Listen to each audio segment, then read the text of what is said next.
We talked with the Senate Vice Chair of Energy and Technology about exactly what's going on with the rewrite of Michigan's energy policy.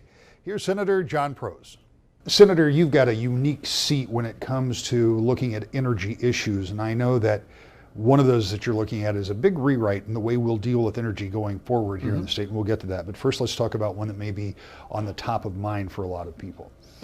At a time when crude oil is more plentiful in this country than we've seen perhaps in our lifetimes. Yes. At a time when a barrel of crude oil is at historic lows, at least for the recent past, we just saw another big spike and see gas go up to $3 and in some places more than $3 because something broke at a refinery somewhere. You've already had some comments about that. Give me your thoughts on where we are and what we ought to be thinking about. Yeah, you know, I too travel the roadways in Michigan. Maybe that's another topic we have. Absolutely. But we are all looking at a huge spike, and that spike is something that I think really impacts our families at home. Southwest Michigan was the first to feel that pinch, and I got a call, as it turns out. I wasn't filling up, but one of my gas station owners called me. Now, they normally don't talk to me unless there's something related to a retail issue. In this case, they called and said, John, we've seen a historic spike, 13 cents overnight. I thought, wow, that seems so shocking. I just listened to a Bloomberg report that the price of a barrel of oil of sweet crude is at $43 a barrel. How is it that a decrease in the barrel price has resulted in a 13-cent increase? 16 hours later, that same gas station owner called and said, we just had a 60.1 cent increase in the wholesale price with the truck that just unloaded in my drive. That is unprecedented and needed to be looked at. That's why I called upon the Attorney General, Bill Schuette, to ask the question, is this fair? Is this appropriate? And how can the BP Whiting plant be the reason that the Midwest feels this pinch? $1 billion hit to Michigan is what we're looking at here. And to those of us who fill our cars and our vehicles, and to the friends that we want to come in and spend their dollars during these last days of vacation before our kids go back to school. It really was a shocking number, and it was unprecedented according to the retailers themselves, my gas station owners who contacted me. We felt it first in Southwest Michigan. It has cascaded across the rest of the state now. One of the things that is a little troubling is, but this BP plant had a problem, and so their production has decreased. In some cases, it's been eliminated because of that problem. And until it's fixed, that continues to be.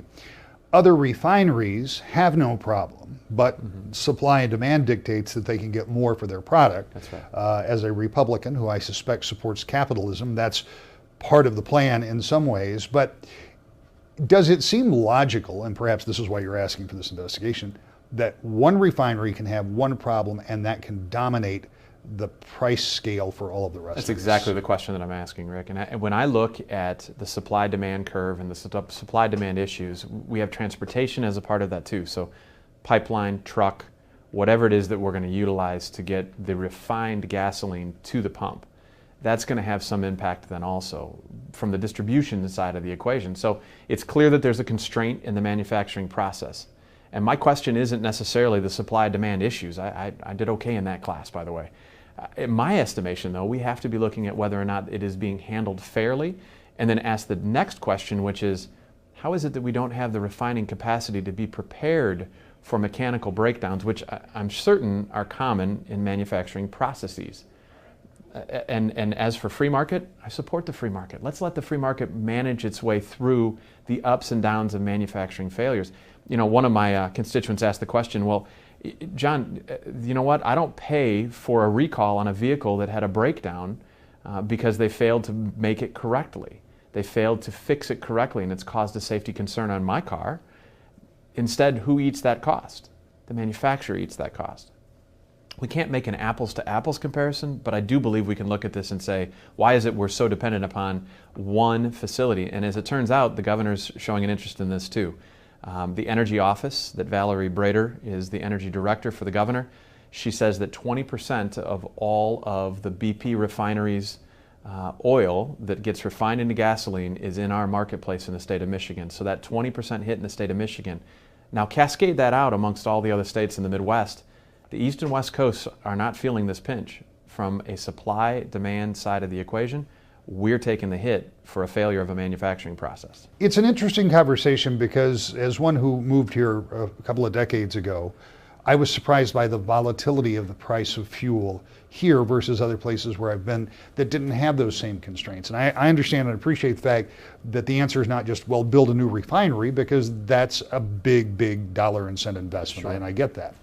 But because we suffer uniquely in Michigan because of these gas prices, I'll be interested to see what, if any, kind of conclusions come out of this. I mean, the bottom line is, though, it still does come back to the market. There's not a heck of a lot that government can do in terms of regulating that. That's right. It is an unregulated, market-driven supply-demand equation. That is for sure. But the Attorney General has a really good shot here of working with the other Attorneys General, and I think Bill Schuette would be wise to work with the other Attorneys General in the states that surround the Great Lakes that are dependent upon the BP facility itself, and ask the question why it is that we weren't prepared for any disruption, even at a time when we have a high peak demand right now. And of course, this driving season, the summer season, is a high peak demand. One of the questions was, well, maybe it's because we are mandated by the EPA to change blends. We're in the middle of the summer blend. So we're not depleting the summer blend and moving to the winter blend. We're not at the springtime where we're depleting the winter blend and moving to a summer blend. That's no impact at all. What's true, though, too, and this actually gets to some of the energy questions as it relates to electricity, we are a peninsula state. That is a constrained issue for us when it comes to pipelines, when it comes to transmission lines. That creates another issue entirely. I just think that the Attorney General would be wise. I think Bill would be wise to look at this. Bill Schuette, I think, is going to. I think he should. And if nothing else, we can see that the manufacturers have an interest looking over their shoulder. Who else is looking out for the consumer? And that's the perfect position for our Attorney General. And one of the problems you pointed out early on is the place that people feel it and the place where people hear it is at the retail location, and it's not the retailers that are raising the price. That's right. It's a wholesale pass-through, but you know the kind of grief that folks who run gas stations get when you see a 30-cent hike in a couple of days. Absolutely, and in some cases it was 80 cents in 48 hours. I mean, that's just an extraordinary number, unprecedented, and it really does make me wonder, are we prepared for, in some ways I kind of, is it almost a too big to fail sort of situation? Do we need to be seeing some additional investment? It probably brings up a greater and maybe even broader question. When was the last time we cited a refining plant for crude oil, that whether it's from Canada or any place else in the domestic United States, the Gulf of Mexico or otherwise, when was the last time we built a refining capacity in the States itself? If we're relying upon all of this North American oil to be utilized here in North America to help our energy independence, then we ought to be insisting that the federal government give us the opportunity and the chance to grow and then ultimately refine that oil ourselves here domestically. Those are American jobs too, by the way. You're the vice chair of energy and technology, and as such you deal with a lot of energy issues, and none bigger than a rewrite of the way that we generate, use, regulate. That's right.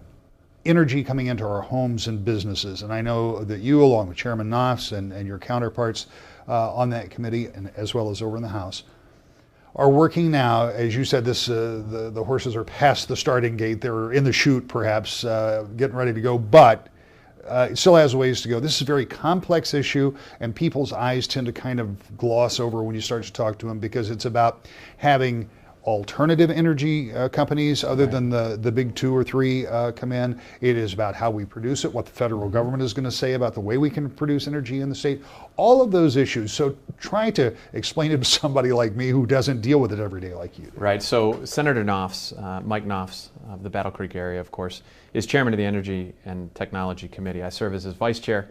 Now, over a year and a half ago, 2 years ago, in fact, we began the process of reviewing the 2008 Energy Act. That Energy Act expires at the end of 2015. So that sets the stage for a rewrite because things change. What we thought might happen in 2008, some of those things came true. Some things didn't necessarily come true. Other things are coming from the federal government with the Clean Power Plan that the Obama administration is pushing with the EPA. In fact, just last week, the president had a major speech on the Clean Power Plan. Is causing a complete change in direction for the baseload generation, or the reliability generation that we have. Generally, it's produced by the big three, DTE, CMS, or Consumers Energy, and American Electric Power, Indiana, Michigan Power. That power mix is what is called our reliability mix. We want to make sure that the lights turn on when we walk in the room, that our computer can turn on, our cell phones can get charged, and we don't have to worry about it. And then if a big storm comes by, is it reliable? Will it still be there? If we have big spikes in the amount of energy that's being used, do we have enough available so that we don't have brownouts like what we saw in the California situation? So there are really very big issues at play, but the three things we're trying to focus on is it affordable, is it reliable, and are we managing through the changes at the federal level requiring clean power? More with Senator Prose coming up. To the Point. Welcome back to the Point. How we use energy, how we produce energy, how we regulate energy. It's a big deal in the state of Michigan, and right now the legislature is trying to figure out what our policy going forward will be. We are talking with the Vice Chairman of Energy and Technology, Senator John Prose. This Clean Power Initiative, as I understand it, will put a number of coal burning, electricity producing plants out of business sooner rather than later. And in Michigan, that's going to create, or could create, a supply problem, couldn't it? Absolutely. There is some concern, although there isn't a great concern right now from those who look at the marketplace as a whole. They see in the future a need for more capacity. But today, even with some of the changes that the Obama administration is pursuing, and the likelihood of us taking 9 coal plants offline, which is baseload generation, which is the kind of generation we want to be able to make sure that our lights do turn on. As those come offline, we're going to have to think about how we replace it. And in particular, how we then grow beyond when the capacity needs increase. And if your listeners and viewers look at it this way, we hope that we have to build new power plants. Why do we hope that? Because we hope that we have new manufacturing. We hope that we have more jobs available for Michigan residents.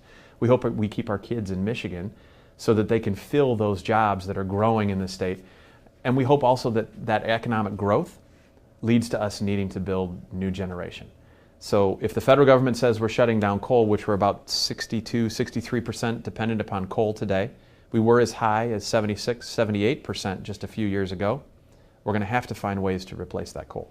And what do we replace it with? I mean, first of all, when you talk about you hope you have to build these, obviously that's good if the economy is good, but that's also enormously expensive. And what replaces coal? Is it natural gas? We haven't built a nuclear plant for eons. And it's an incredible cost to build a nuclear plant. But it's clean, and the only emission is water vapor. Except for the high-level nuclear waste that is left over. Exactly. So I represent the southwest corner of the state, and of course I have the DC Cook Nuclear Power Plant. We're storing the high-level nuclear waste right now on the shores of Lake Michigan, and the federal government has yet to take possession of that as they said they would in the 1982 Act, which is why I've pursued the Yucca Mountain resolutions in the Senate and in the House when I was in the House of Representatives to insist that the federal government take possession of that. But the question that you ask is, what do we do about the energy power mix today? The governor's plan and proposal is that we focus on energy waste reduction. That is a lot of the energy efficiency work that the 2008 Act talked about. How do we make our homes more efficient? How do we utilize the power that we have to less of a degree? After all, the cheapest form of energy is the energy you don't use, right? So if we look to the Act itself, we're encouraging alternative uses of energy. We in fact open the doors for green power so that if you, a consumer, wants to have green power as a part of your mix, and you're willing to pay that premium cost because it isn't as inexpensive as current baseload generation, you are willing to do so, we'll let you do it up to 100% of your home's usage. In doing so, it helps to send market signals then to those that are building generation and power to seek other alternative green power sources. So what those alternative green power sources can be solar, it can be wind. There's some new opportunities in the reestablishment of some hydro. We're just not as blessed as say, the northwest of the United States. 70% of the baseload power in Oregon comes from what? Hydro. The Columbia River. The Columbia River. It's unbelievable the amount of power that they produce from the river itself. We have some capability in that area, but not nearly enough to fill all of that need or that load need. So there's a great deal of debate and discussion about what the right path is forward. But one of the things that I think is really interesting when you look at the 08 Act, is that it jump-started some green energies. Not anybody in the state of Michigan has failed to see some of the new wind turbines that are out there, Rick, and that is showing significant promise towards filling some of that clean power need that we have. Solar is growing, but solar continues to be a technology that seems to be working at half the cost if it's a mass scale project. The rooftop solar doesn't do quite as well in terms of the cost factor and the payback factor. So what we're trying to say is that if the new industries can stand up without being subsidized by your neighbor, without being paid for by an energy efficiency line item on your bill or what have you, and that's what the '08 Act had, we're repealing a lot of those sections, and instead we're saying now's the time for this uncertain marketplace, because of the federal regulatory structure, live on its own, stand on its own, succeed or fail on its own, but make sure that we seek those energy waste reductions that the governor is calling for, and that we make sure that it is reliable and affordable at the end of the day. In the pursuit of good policy, it's impossible to avoid politics. And you go back to that '08 agreement, and that was a mandate to get to a particular amount of renewables or alternative sources of energy by this year, which I think as a technical matter has been met. The governor talked about upping that ante, but if what I'm hearing is accurate, you aren't necessarily talking about mandates. You're talking about market forces. If I want to step up to the plate as a consumer and say, yeah, that's what I want, absolutely, I'm going to bear the cost. But if you don't want to, you won't. And that's then how we might get to more renewable or alternative sources. So are you saying there won't be any mandates? No, the mandate is repealed as we said, the horses have just left the chute in the Senate version of the bill. So as we work our way through in a very open forum, all folks have been at the table in the review back to 2008, all the way with the last 2 years worth of review of it. Folks on all sides of the issue have had a chance to talk about this in a real bipartisan way. That's the beauty of this committee. It really is not a partisan R or D committee. We were looking at all of those particular alternatives and saying, what is the best direction for the market forces to align itself with need? The fact of the matter is that the Obama administration is requiring us to have clean power and green power as a part of that mix. That will be satisfied both in a regulatory way as well as the consumers who will give the market signal. The market signal that will say, boy, I'll tell you what, the Grand Rapids community, the Southwest Michigan community, name a particular region, has seen an uptick of 3 to 5% of folks who would like clean green power as a part of their energy mix. They're willing to pay a premium for that. That particular number gives a market signal to those that are building new generation to seek new and cleaner power. One of the provisions in the '08 Act is, and I'm doing this from memory, but there was a carve-out, if you will, or there was an ability for a percentage of energy to be delivered by something other than those big three that you talked about. Is 10%? 10%, that's correct, yes. In the neighborhood. That has been controversial because some have said, you know what, you've got these big companies, they have to have a reliable consumer base to know what to build, how much to spend, how much to invest, and they have to have a guarantee that what they produce is going to be used, and there are all of these different factors. Right. And this going out and cutting your own deal with a smaller company destabilizes that. The people who use that 10% say, wait a minute, not so fast. We're schools, we're manufacturers, we're some individuals, but we're saving money. We cut a good deal with a company that's reliable, and we want those savings. What's going to happen to that? They get to keep it. Plain and simple. They get to keep what they have. And in fact, those who would like to come into the program have the opportunity to do so, either leave or come into the program. So when there's an opening, it will allow somebody to come back in. But here's the key. The key is that destabilization, as you characterized it, would be very difficult for the incumbents, the major providers that are already iron in the ground in the state of Michigan, not the resellers or the folks who come in, take some of that power and resell it to you at less of a cost. Instead, those folks will not be required to supply you that power for 3 years. So the alternative energy suppliers will be required to say, yes, we will supply that power to you and your business, or you and your manufacturing, or you as a consumer, a customer right there at your home. We will be able to carry that load for at least 3 years. So that guarantee remains. That gives the planning capability of the incumbents the right market signals to know how much capacity they need to build. If you leave, you can't come back. So if you're an alternative energy user today, if you choose to leave, you can't come back in because the slot's going to be filled. And then at some point in time, once the marketplace changes in price structure and the price signals change, right now the reason this works is because the gas prices are at such a low level that they're able to resell that back to you at not a premium, but at a discount.